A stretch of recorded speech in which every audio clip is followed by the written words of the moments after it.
Stories, we've got stories. They're a little bit of funny and a little bit of December. You wanna hear them? It's got humans. They're sitting in a box and talking roll at Varta live. Nobody talks about how shitty cat smell is. Like the pee smell essentially. All of it, dude. It smells and it lingers and the pee though just stays. You can't get it off only. The cat smell, the cat pee smell. If they pee on furniture and shit, it's very difficult. Yeah. So we had to basically this one beanbag I had, which has done 2 houses car round and come back to me only.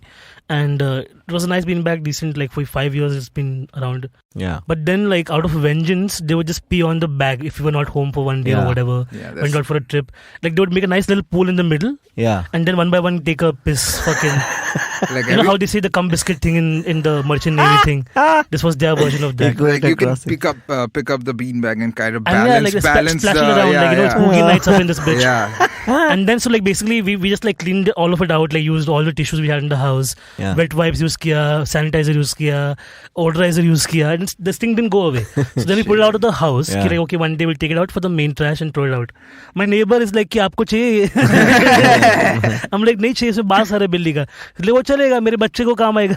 Arey, you should have I'm gonna sell it to you. I'm gonna sell you a beanbag. I would not do that. I would not want that smell to go to his house also. Yeah. Then next thing you know, my cats have made his house their house. And so now, they kept it in the sun for a week, and I've gone and done an entire fucking shoot of 20 days and come back, and the bag is still outside my door only. I'm like, bro, what the fuck? So I'm pretty sure that he took it inside. His wife was like, no, get it the fuck out, and it's been just there. So then I finally trashed it, and wherever I trashed it from, they also took it. Somebody took it. Okay, good now. So somebody got it. Bean bags never get trashed. I noticed that one thing. Have you ever seen a bean bag in trash? No. Somebody always finds it, takes it, and repurposes it. Because there are so many purposes to a beanbag. Yeah. You can do a lot of things if you're creative enough. Namely?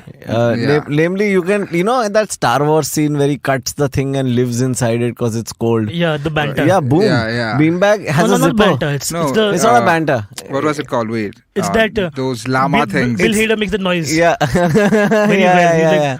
Yeah, that thing. On Hoth, right? And on Hoth, yeah. So now this has a zipper, you can get into that. Or if it's a beanbag, you can make it a tent. You know what I mean? Just add some scaffolding on the inside. Dude, this Malay game is very strong on this chai. I don't know. I didn't want to cut in with that, but it is pretty strong. But hey, if you're still listening, welcome to Varta Lab. Welcome to Varta Lab, guys. Yeah, that's Navin. I'm Aakash, and you should at some point. That is Santanu. Yeah, I know, but you should introduce the guest sometimes. I do it all the time. No, you don't. I do. He doesn't. I know he doesn't. Go back on the record. I'll just do it myself. Hi, I'm Santanu. Do it. Please save me from this. I'm introducing myself. Good job. Thank you. Amazing hosts. Yeah, Santanu is a visual artist. Done crazy amounts of work. Yeah. If you've heard and seen his work, not heard it because it's not auditory, but visually you've seen he's been the designer behind Gully Gang, about Divine's NFT drops, all of that. It's been crazy. We'll talk about all of that, but before that, you have a cat. We have to talk about it. Oh, yeah. Your life and everything, okay, great for you, good for you. But you have a cat called Clara. Yes. And tell us about what kind of cat is she? She takes angry shits. That's what I've learned so far. When she's petrified and scared, she shits and pisses herself. Or if we are away for too long, then she'll shit around the house. And then you come in and you see nice little droplets of poop around. Yeah, you can't be mad at cat shit though. Why? I mean, they're cute. They're cute. They're small and they're not very but they're threatening like dog or human shit. If they stain, they leave a nasty stain and they smell and they... I don't know, man. Fecal matter of all forms, I feel it should not be on my couch or my dining table. Of That's course just not. a general thing that I live by. Unless you're into it. You now venture into this whole married life, you know that, right? Yeah. Wherein... What? That doesn't involve fecal matter? A baby comes in... Babies are fecal matter in fucking human form, dude. Okay, एक second. I'm sorry. You are going very ahead. I'm not. Shantanu, can back me up on this. I'm all good with the shit talk. Please go ahead. I'm all down. Pillow talk is something else, but shit talk is something else. I'm just saying, कि poop. Yes, babies will. When I get a baby in my life, the baby will poop, and I will clean the poop of the baby. But I don't want to, and I will. I'm sure. Listen, I've had very old grandparents living in my house. I am not, Yeah, those are not even turds. Dude, yeah, I've Grandparents are not, I'm saying. no, I've cleaned shit off of bathroom walls and all. You know what I mean? Like, so I've slipped in, and so I'm not worried about that. I'm just saying that cat poop has like a rancidness to it, which. Yeah. My nephew's poop, for example, has not exhibited so far. Maybe it's just evolutionary, where I'm like evolutionary programmed to have less trouble with my baby's shit, as opposed to somebody else. So for me, my cat is my baby, right? So yeah. In many ways, like I guess it's your baby. It's your thing. Your thing is shitting, so you are okay with it. It's also a fun challenge. Even when I had cats, and when like Mangesh and Siddesh, oh god, those cats were like crazy. But they used to diarrhea all the time, dude, for some reason. Yeah, there was no like I realized that like I used to take care of them sometimes, and no matter how much clean litter you put, like they would just make it a swamp. Yeah, like it would just diarrhea all the time. And that beanbag, the brown beanbag, we also had to throw away. That was the OG beanbag that got thrown away. I mean, you get a brown beanbag, you get brown shit on it. Like, no, but the shit was also not brown. Okay, listen, let's not get too visual. Some of our listeners have very vivid imaginations. Hey, you have worked with everybody. Like we were looking at who all you have worked with, and it's literally Government of India se leke Zoya Akhtar hai. No, Zoya Akhtar I haven't worked yet. Oh, Gully Gang was Zoya Akhtar, right? No, that was a movie. Sorry. Oh, my bad. Remember that T-shirt I wear sometimes with the divine thing? Yeah. So, but then you worked with, okay, that's even more of a gap if you ask me. So if you worked with Gully Gang and the government, you know what I mean? Like you circumvented the upper middle class. Yeah, kinda. But I mean, there's like a whole bunch of people, and it's quite exciting to work with all different people from different backgrounds. And there's nothing much different. Like, to be honest, I get to draw dicks everywhere around, so I'm kind of happy with that. And they let me do whatever I want to do. So is that your Banksy moment? Like there are dicks hiding in my art if you look closely. Exactly. One morning you wake up, you buy a painting for me, and then suddenly you see a dick looking back at you. I'm like, awesome day, right? Nice, yeah. A dick looking back at you is always a nice thing. Yeah. But it's attached to a man also. Dude. Who wants that part?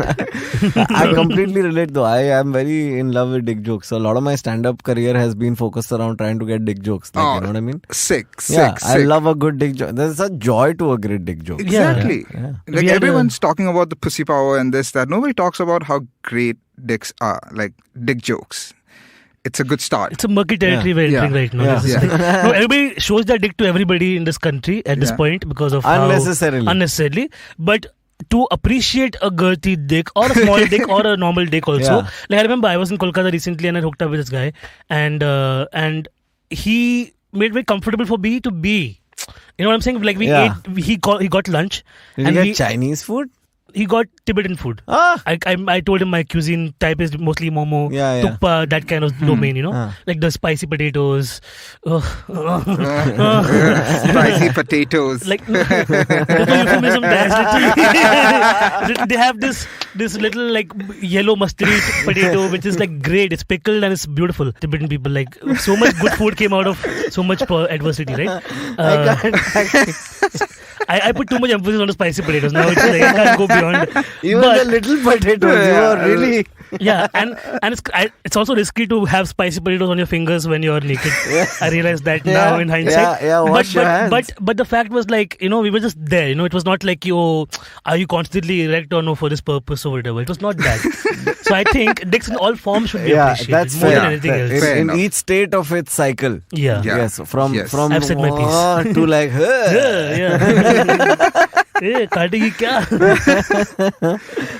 Did you always draw dicks or was it something you came across as life? I mean, that's you're Jonah Hill from Superbad, man.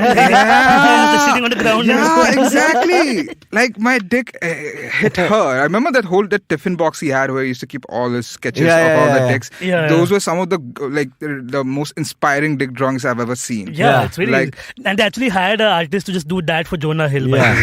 Of course. There was a hand model who was drawing the penises when to cut to the hand part. Drawing penises, yeah. Nice. Yeah. No, I mean, it just came into see, I'm really into a lot of satirical stuff. I love South Park and other stuff, and for me, art is somewhat like that. Like it's more of like a statement. Provocative. It's provocative. It's lingering there. It has a lot of subliminal messages and stuff like that. So I figured we all use like phrases like "eat a dick."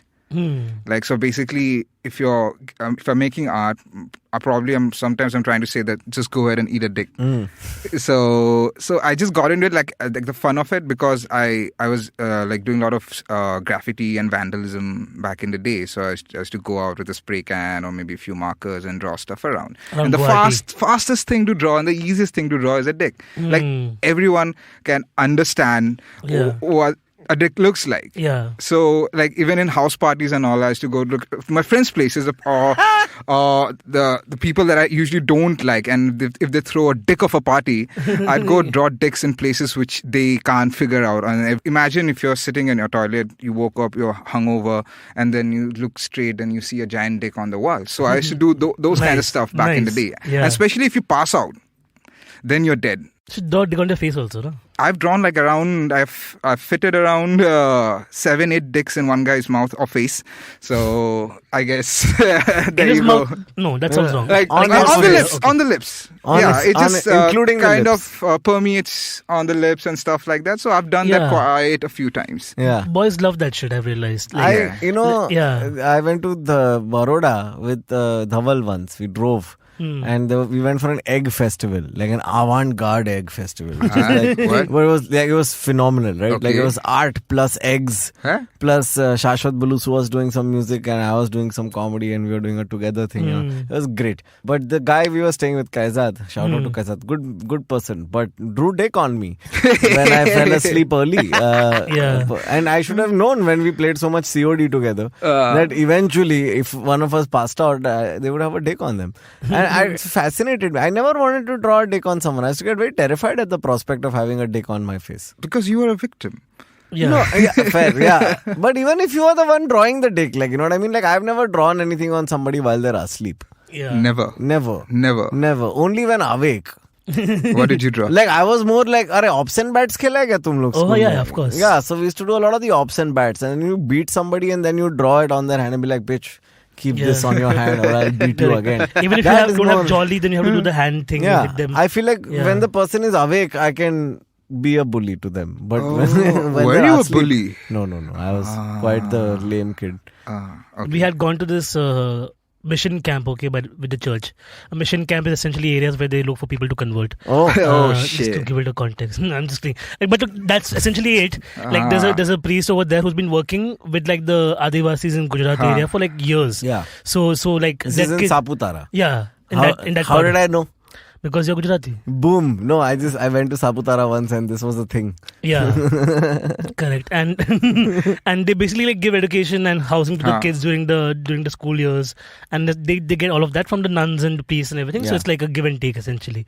We spoke about rice bag in the last episode, but to give you more context as to why people take rice, they get education also with it, apparently. So we had gone there, and so the problem was we had gone for Diwali vacations, where the kids are not even there. So we're not interacting with any of the kids unless we go to the village. Yeah. So we're staying at the school where the kids stay. And this is like in the middle of jungle, nothing, okay?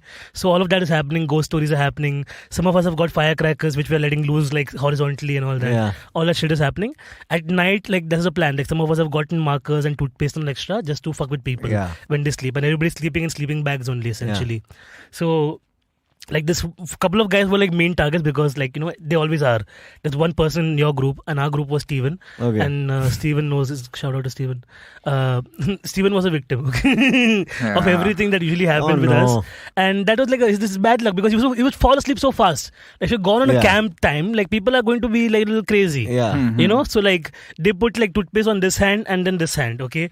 And just left him alone. Yeah. And then overnight he was only like like ये ऐसा करके तो पूरा उसने अपने sir पे और ऐसा पोंछ दिया, okay? And then they have drawn dicks around his chin and all of that. Nice. Okay? Nice. And then like around like 1:32, I also slept, okay? But like I'm not a sound sleeper. So whenever they would creep towards me, I would just sit up, okay? Like Undertaker, and they all, whenever they would fall down. And this happened 2-3 times, they never got me. One more kid called Mark who had come with us, he also got fucking fucked, okay? And so then like at 4 a.m, I go to pee, and this is like very dark, okay? Very like the bathrooms are scary, isolated, like from the main area, you have to walk a little bit. And I'm like quietly take a candle and peeing, and I look behind, and this fucking guy is like, "You did this!" And Steven is behind me with his hair coated in fucking blue toothpaste. And I'm like, "No, bro, I just woke up to pee. What the fuck?" Yeah, good save. Yeah. But then I was not responsible for it. I was genuinely not. It's all the other kids. It's like, why are you hitting yourself? Like, remember that whole thing? Like, why are you hitting yourself? Why are you hitting yourself? Yeah. I mean, so that was like once we had tried a prank. There was a guy called, I think, Monique. Yeah, Monique. We were on our way to camp, and we were, you go through the tunnels, man. And the tunnels are a time to wreak havoc in the bus. Yeah. Right? Because it's dark in the tunnel. You can do anything. Dude, you can slap like indiscriminately. I got slapped like that you can slap the teacher, man. During a power cut. So that's not cool. Don't do it. See? It's horrifying. Says the dick drawer. I mean, it's... dick drawer sounds like you open a dick drawer and there's like, aaj kaun sa pehnu mein? Ye kala, ye peela, ye neela. Fabric softener laga Oh shit! I know this one daddy in Bangalore who has like a drawer like that, just like dildos of different sizes. Nice. Yeah. Like what shape are we feeling today? How much can we open up? Wow. About our feelings. Sometimes they say the darndest things on the show. So Monique came, and in one of the tunnels, he tried to slap the fuck out of this kid called Sid, okay? Like, हमारा जोर से ऐसा उसको गोखू बोलते थे, सिद्धार्थ. ऐसा धड़ाक करके मारा, और he ऐसा full force of whatever an 8th grader or whatever can pull off, you know what I mean? Full फटाक करके मारा, और फिर भाग गया पीछे. टनल निकला, turns out काजल मिस को मारा है उसने. Oh damn. Oh shit. Oh, that's bad. That's what I would have done actually. And like Kajal miss is like, she can't believe it, right? Like in the sense like, what the fuck just happened? What's the age over here? This is 8th standard, 9th standard, maybe like 13, 14. When you're getting the muscles to like hit somebody. And so the teachers were all like, guys, like who did this? And I was like, we didn't do it. I don't know. And Kajal was like, listen, somebody's to have to say that on a bus. Okay, I know somebody slapped me. Who the fuck slapped me? Okay, and nobody would say no. How can she slap? And finally, about 1 hour in, Monique's conscience couldn't take it. So he went up the bus and he cried and he cried and he cried and he cried and he said, "Ma'am, I'm so sorry I slapped you." Oh damn. And she was like, "It's okay that you slapped me." Oh, it's okay. Because like it happened, it's okay. No, it's happened. Okay, normal people don't slap people. You wanted to slap someone else. Clearly. But that's also wrong. Yeah, that's really wrong. But now you're crying like a kid and it's the beginning of the trip. So she was just like, it's okay. But funny. Dude, it was so funny. Just the look on her face. It was quite fun. Like, I didn't slap anyone, but I did something, like I did accidentally hit someone, like someone else. There's no like accident in hitting somebody. I mean, it was not an accident. I did it purposely. So it doesn't take too much to unravel it. Hey, give water, no. I have been gesturing very like smoothly and all. So what happened is, like, we used to play this game where we'll fill up, like, you have those plastic bottles, like the mineral water bottles or not. We'll fill it up with sand and we'll kick it around like football. Okay. So, like, I had stayed over for some, like, theater practice and all. So it was dark. And there was this one asshole teacher who used to be the bus in charge or something. You have to make lines before getting on the buses and all. We really hated him. So, but then I was going to hit someone else because that guy was being an asshole to me. And when we were playing, so probably pushed me or some stuff like that. Yeah. So I ended up kicking that whole plastic bottle filled with sand like really hard, and it went and hit that teacher on his head. Ooh. And he had a proper Tom and Jerry ball moment on his head, like Oh, boom. no. That was really bad. I'm so sorry if you're listening. If you are listening, little bit of grounding is required for teachers. But as बचपन में तो होता ही है यार किसी ना किसी, like you don't know how mechanics of things, right? Like when you're a kid, like me and my cousin Asim, who you met at the wedding, I must have given him stitches at least twice. Oh, like and never like on purpose. he says he's either. not a bully. Like, no, but never on purpose, right? Like when, Yeah. once we were playing, Ganpati ke time pe pehle wo arrows abhi bhi milta rahega. Wo arrows milta hai aisa, wo bow and all. So we were just like shooting those at each other, obviously missing entirely, and the stick doesn't fly or whatever the hell. And then eventually we were like, okay, let's just throw the bows at each other because and see if they make it. It's like the Hawkeye boss movie. Yeah, they stole it from my childhood. And I threw it, and he threw his at me first because I was the elder brother, right? So he hit me, and I was fine. So I was like, okay, I guess now I can do the same to you, But 2 years makes a lot of difference when you're like 8 and 10. Yeah. So I threw it at him, and it cut his brow and all, dude. And he got stitches. Damn. Yeah. Fun fact about my cousin: once he got lost, and we couldn't find him all day, and then we found out he went to sleep in the garden. Oh shit. It's like a hangover. That actually happened to like an uncle of mine. Like when one aunt, who lives in an area, came home crying one day saying her husband's not home. And we're like, what happened? And he works in the hospitality industry. So like he catches the last train back home and all of that. So he's not come home next morning, he's not come home, afternoon he's not come home. Next evening he comes home. Yeah. And everybody's like, where the fuck were you? He's like, I went to sleep in the train, and the train went to Virar in a shed. Yeah. And I was just sleeping there the entire day. And he had worked so much that he was just tired. Yeah. And he slept in the shed and just like, then he was like, oh fuck, what do I do? Took a train back from Virar. Oh, damn. Came back. So that happened to me once in Gujarat, where I fell asleep at the station for like I had a 6-hour gap, and I was I don't have the energy for this, so I just fell asleep at the station, and then I got up and I got back. Never happened to me. Never happened. Like nope, never. Did you travel much around when you like? If you grew up in Guwahati, there must be so many places to go to. Yeah, I mean, we used to go. It's like 2 hours from Shillong also. Yeah, that's where I mostly went. I usually drive to Shillong and all. Like that's what we used to do. Like even like when I was like in the late teenage, we used to get drunk and drive all the way to Shillong, and I'm not recommending that at all. You go to Shillong and get drunk. Yeah, but we were more like, 3 a.m. in the morning, you're sloshed doing shots. Let's go to Shillong, bro. The weather is nice. So we'll just drive there. It's true though. Assam ki comparison mein Shillong is better. Weather-wise. Weather-wise. So it was kind of irresponsible on our end, but like... But YOLO, man. Yeah. I mean, like you don't YOLO. Don't drink and drive. Don't drink and drive at all. Like so many times I've got nearly killed because of that. So I don't do that anymore. I'm much more constrained now. Oh shit. But stuff. But my brother actually got in trouble. Like he did the same thing. They learned from the older ones, OGs, right? Yeah. So he did the same thing, and he crashed my dad's car. It fell off the cliff. Oh shit. Yeah. Was your brother in the car with the cliff? They were all together. The car just went down the cliff because if you know, Shillong's like a proper hill station. So while driving there, you can't even have like big cars over there. Yeah, exactly. And so actually they went a step further. They're like, we'll go to the Bangladesh border.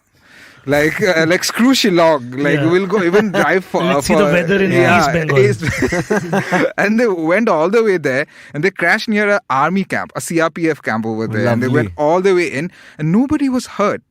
Like everyone was just scratchless, but the car got really totaled. We had to to a point that we had to sell it off. Yeah. Like it was beyond repair. And I'm like, how did you guys even survive? Yeah. And like all of them were like grounded for like quite some time and no driving and nothing like that.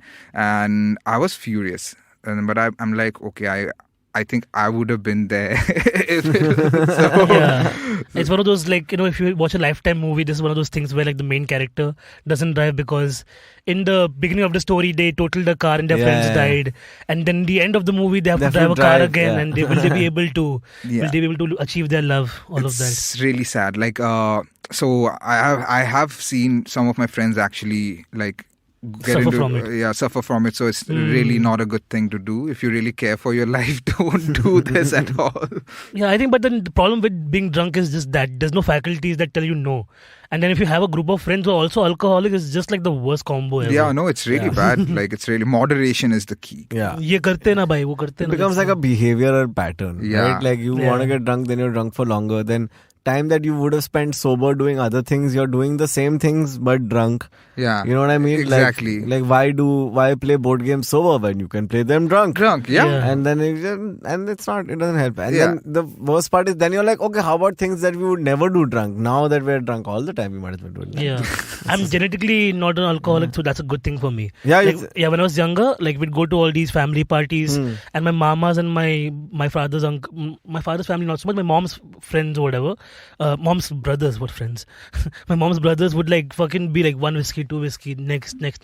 Like they're down 10 pegs and they're fine. My father's like also trying to match up with them. And not. Next day he would do like 6 or 7, I would see. Okay, and the next day he's just like exploding in the bathroom. Okay, like my mom was like, you can't go in the bedroom in this area with your sound, no fucking noise, nothing. Can't even turn the mixer on in the kitchen. Like that's the level of fucking like he's bad.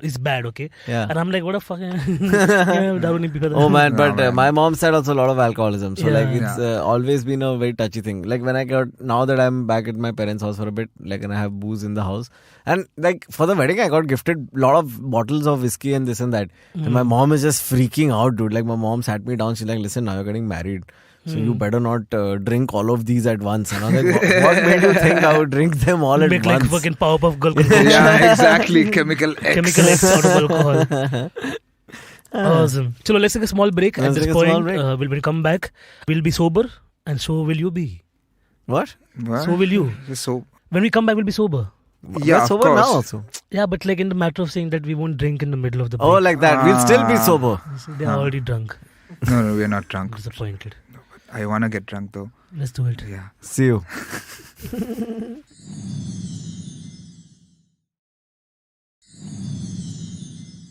Hey, welcome back. Second half. We were talking about all kinds of things, but mainly very dark things. And now I think we should talk about less dark things. Light things. Yeah, like art. Only yesterday we were discussing, like we had such a long Van Gogh conversation on this episode. Do you like any of these classical painters? Do you like any painters in general? There's this artist, his name is Francis Bacon. Oh yeah. So I'm all about Francis Bacon. I love his stuff. And I really love his work. So most of my stuff is kind of inspired from his stuff, mixed with a little bit of H.R. Geiger.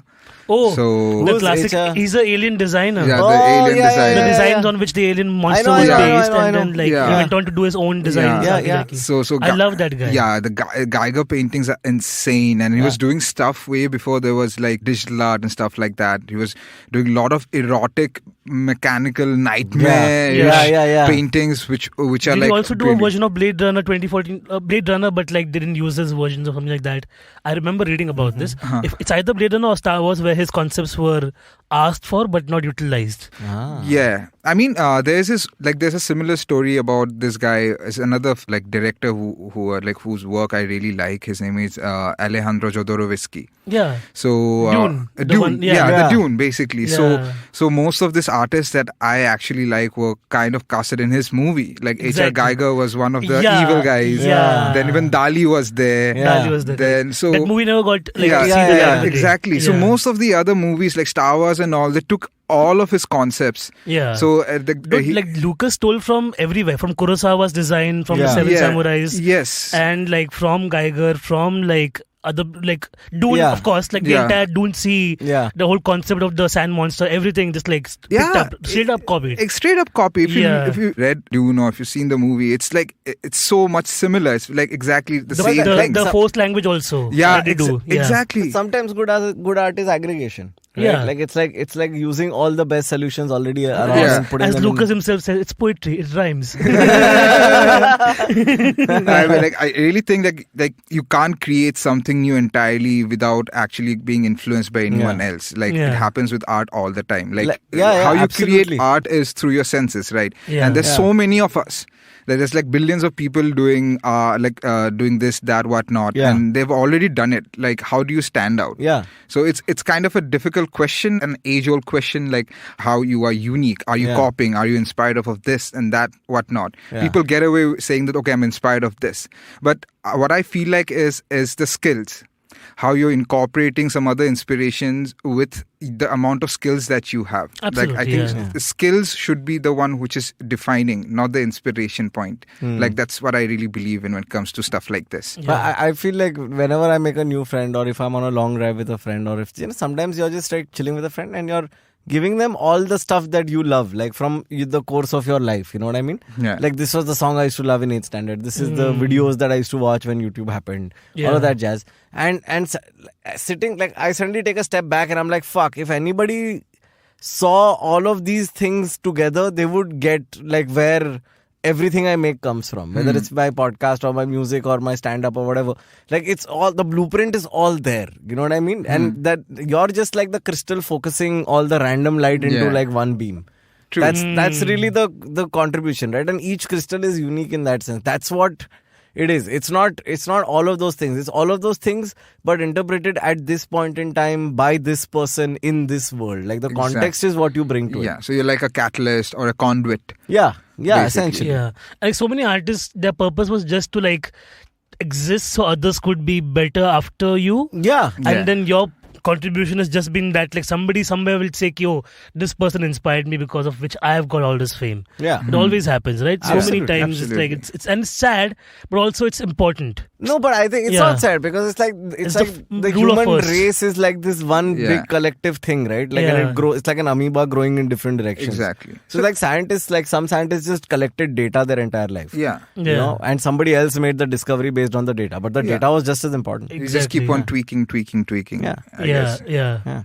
So then, like, how did you move to Bombay first and then meet all the cool people in all the time that you had over here? Like, I've been in Bombay my entire life. I met Divine once. Yeah. So I feel good. I mean, I guess I was always at the right place at the right time. Like, I've always been into music, but unfortunately, like, I can't play any instrument or sing.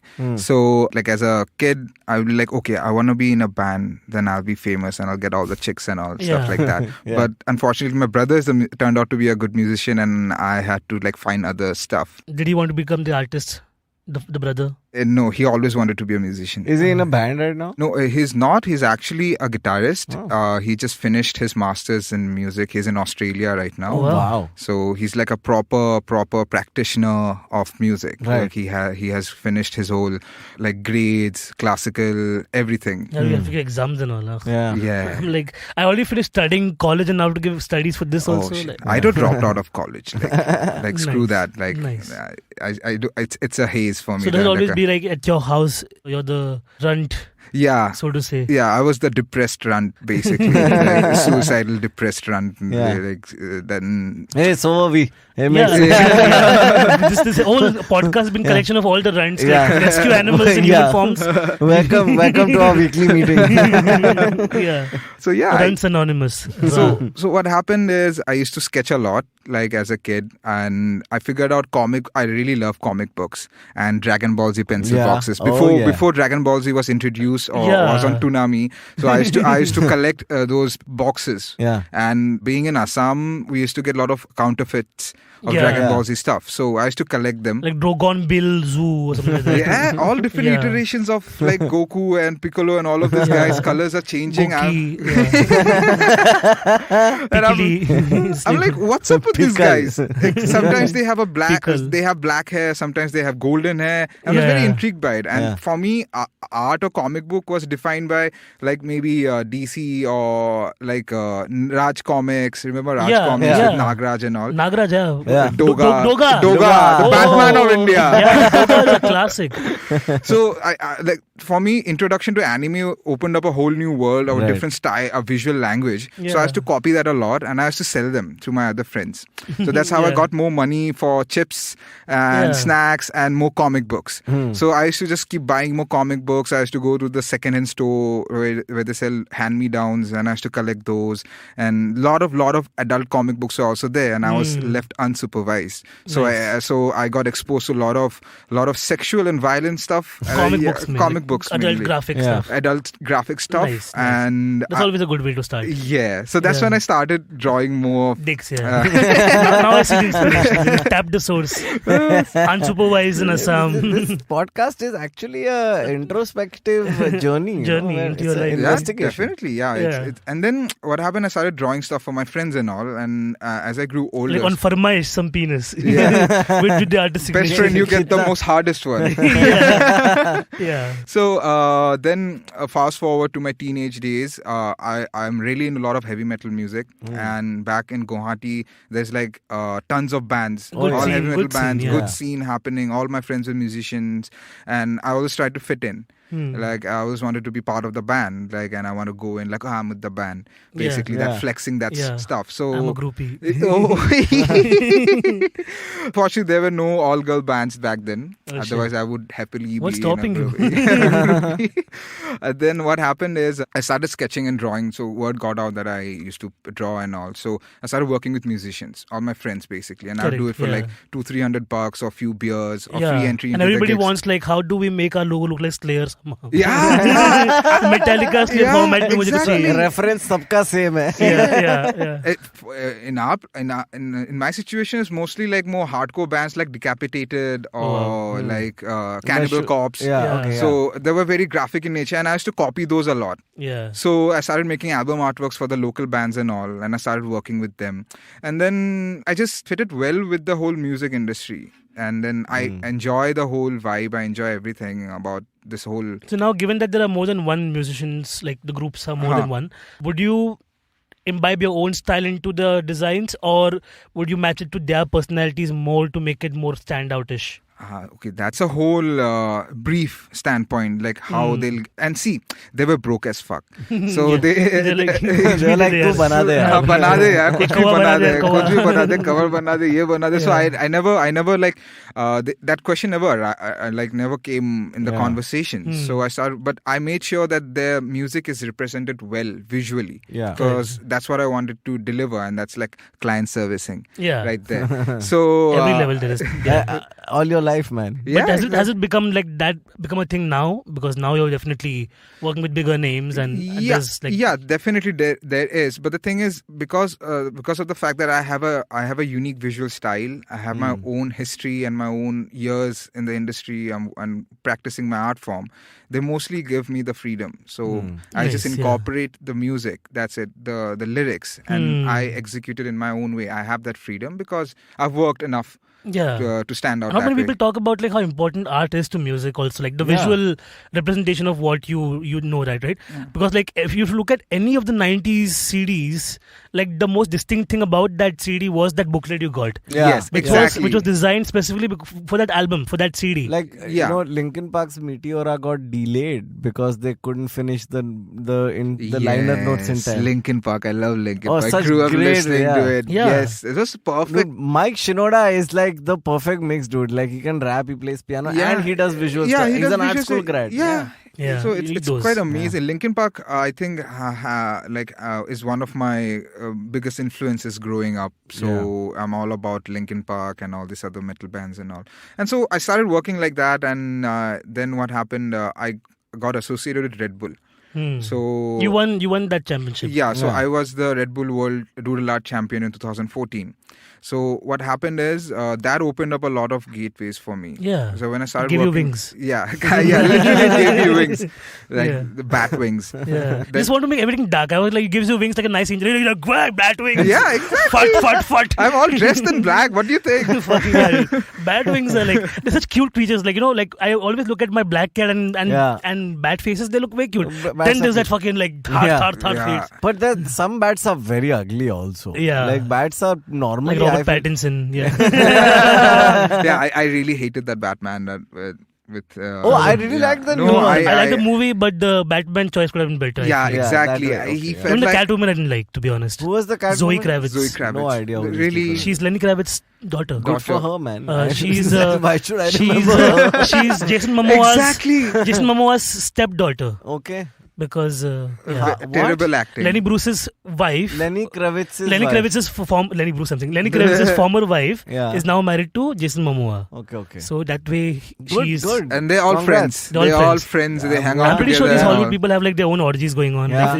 He brings his Aquaman suit out, like, who wants to be my fish? Good dolphin riding. Good. Yeah, good for them. But Batman. So Red Bull happened. So Red Bull happened. I started. So what happened? I had this experience of working with musicians and all. So I always pushed for that. Like I'm like, okay, I want to work with this guy. I want to make your album artwork. I want to do this. So Red Bull helped me out in that things when they were like Divine and Rafta were doing their Red Bull tour bus back then, and Red Bull like they always come to me for like special art projects and giftings and stuff like that. So like, why don't you do something for them? Nice. So I made like 2 illustrations for them, and that's how I met them. And slowly the word got out. Like then I moved to Delhi. First move was to Delhi. And then I started working with more local bands. All of this was happening from Guwahati. Yeah, all of this was happening in wow, Guwahati. That's crazy.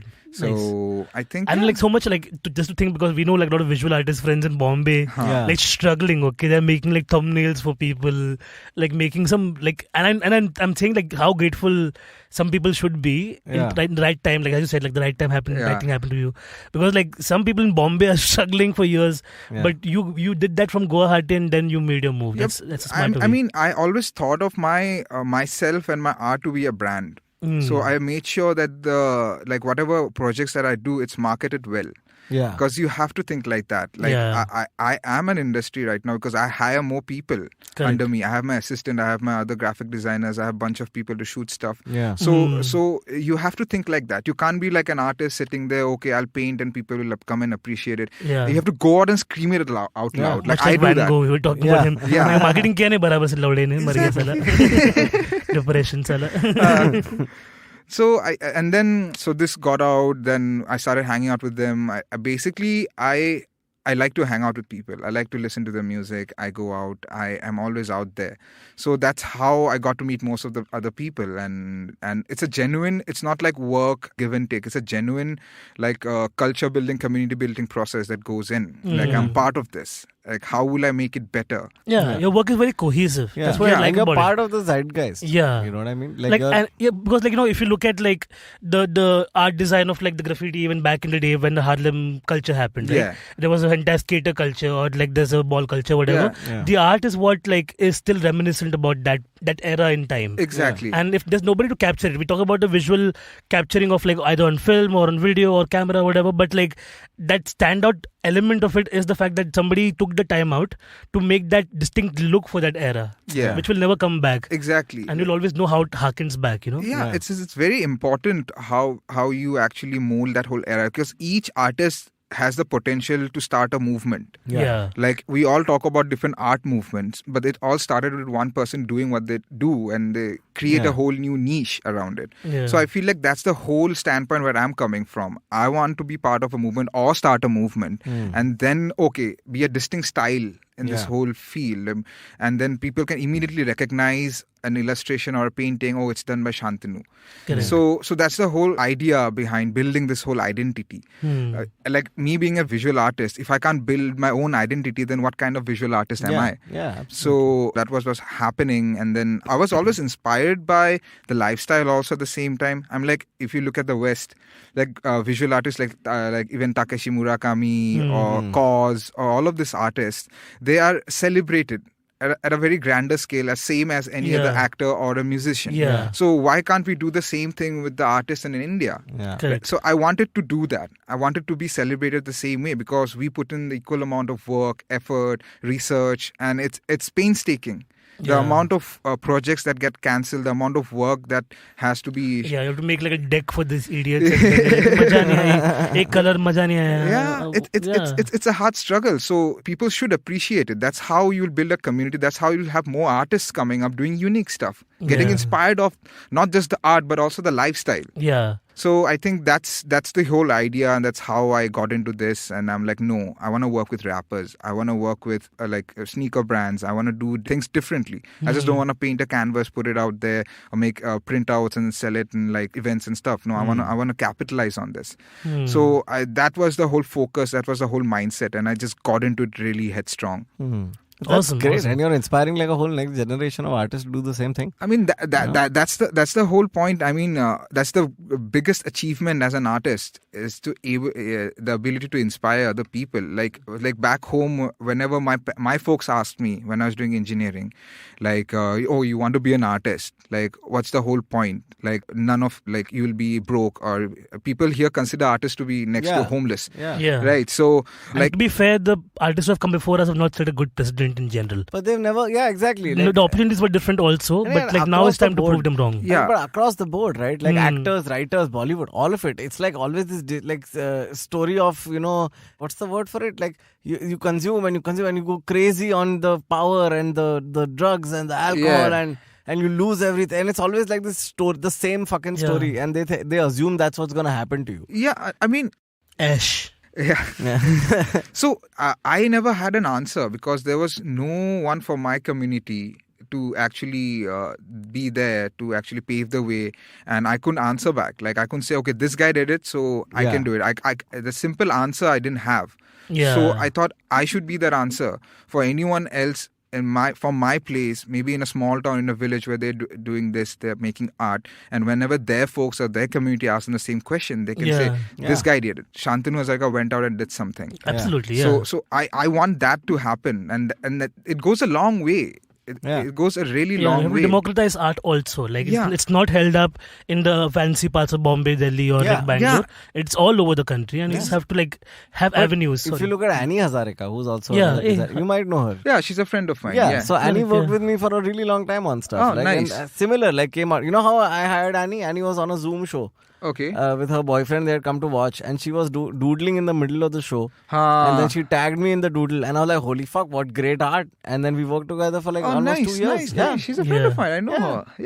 Yeah. Damn. But hey, man, that's beautiful, dude. Because that's all we're all trying to do, right? Is like just set like an example. Recently, I was on. We had gone to my farm, and we had some great realizations about life. Like one of the things I thought of was just that, like the whole point of us is that.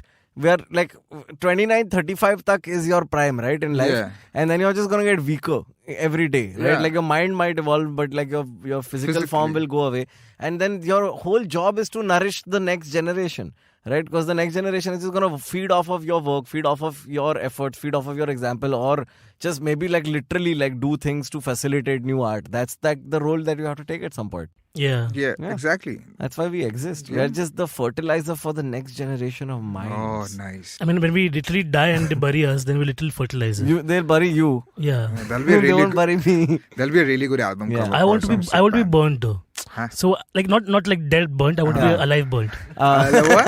Like, have you seen American Horror Story, which is covered? Yeah. Why would you want to be burned so I can alive? scream Balenciaga when I die. I'll be like Balenciaga.